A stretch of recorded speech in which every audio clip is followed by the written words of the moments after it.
évoque sans détour la construction avec les élus des villes de France, cela donne des rencontres avec des maires en béton.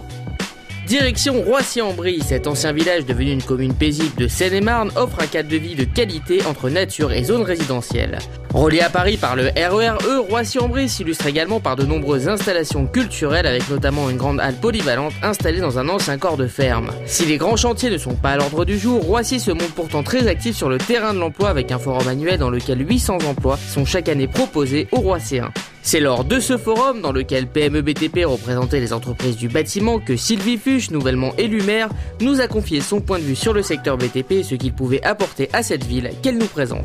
Roissy est une ville de plus de 20 000 habitants, avec une population assez variée. On a beaucoup de jeunes, on a beaucoup de métiers. Enfin, c'est une ville au niveau du développement économique qui n'est pas très développée. Elle s'est étendue, notre ville. Il y a eu beaucoup de constructions, beaucoup de zones pavillonnaires qui se sont construites ces dernières années, mais au niveau du développement économique ne s'est pas tellement développé. Madame le maire, quels sont les projets de construction de voirie actuellement en cours à Roissy-en-Brie? Nous venons de valider donc un projet qui verra le jour donc en avril l'année prochaine sur un hypermarché par rapport aux travaux du bâtiment public. C'est vrai que sur la ville, je dirais qu'en ce moment, les jeunes ou ceux qui sont en recherche d'emploi peuvent voir, parce qu'on a des travaux en ce moment avec Veolia, on est en train de refaire tous les réseaux de l'eau potable avec toutes nos routes, tous nos trottoirs. À travers ça, donc, c'est vrai que ça donne des idées aux jeunes, parce que c'est vrai que les métiers du bâtiment ne sont pas tellement connus, on ne les présente pas tellement dans les écoles. Et je pense que c'est dommage, parce que c'est un secteur qui peut se développer, qui a été mal connu. Et contrairement, je dirais, peut-être aux métiers du commerce, qui sont aussi des beaux métiers, mais je dirais que dans le bâtiment, bon, les gens, ça leur permet d'avoir des week-ends, ils ne travaillent pas, ils travaillent du lundi au vendredi souvent.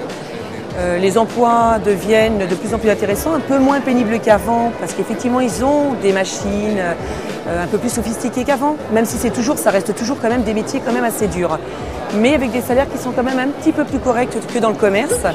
Et j'espère qu'il y aura un peu plus de ce côté-là à travers les entreprises de bâtiments publics, de présentation et de portes ouvertes vis-à-vis des jeunes, lors des stages des troisièmes, où effectivement on demande aux jeunes de s'orienter, de faire des stages pour leur orientation professionnelle. Et malheureusement, il n'y a pas suffisamment de portes ouvertes dans le bâtiment pour les jeunes, pour faire découvrir tous ces métiers. Votre fonction doit vous amener à visiter des chantiers. Quelle impression ce monde du BTP vous donne-t-il lors de vos visites? Écoutez, moi déjà, indirectement, j'en entends beaucoup parler. J'ai un fils qui est dans le bâtiment.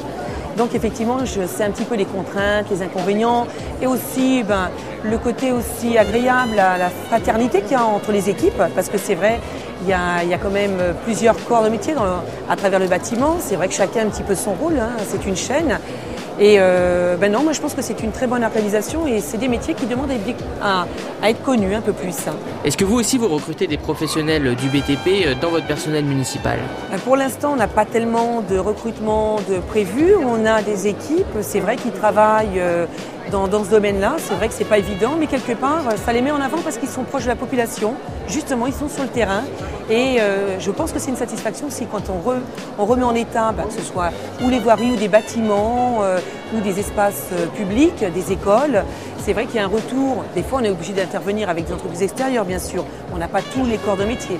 Mais c'est aussi un partenariat qui se fait ensemble et c'est intéressant. Vous évoquiez la communication insuffisante sur les métiers du BTP. À ce propos, est-ce que vous avez des idées ou des réflexions pour améliorer l'image du BTP, notamment auprès des jeunes?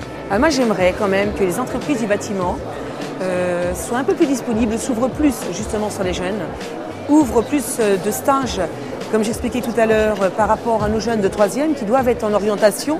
Et malheureusement, c'est vrai que c'est pas toujours évident parce qu'il faut être vraiment, c'est des métiers où il y a certains risques à prendre en compte. Mais je pense que les jeunes ne connaissent pas suffisamment les métiers du bâtiment parce que c'est très vaste. Et je pense qu'on a besoin, ou alors que les entreprises viennent dans les écoles pour vraiment expliquer les métiers et tous les différents métiers dans le bâtiment qui sont ouverts. Eh bien, merci Madame le maire. Pour terminer, est-ce que vous avez un message à transmettre aux professionnels du BTP qui vous regardent? Je leur dirais qu'effectivement, ils devraient parler avec plus de fierté à un moment donné de leur emploi pour faire connaître justement ce qu'ils font. Et quelque part, l'aboutissement de leur projet, d'avoir la fierté d'avoir fait tel ou tel projet.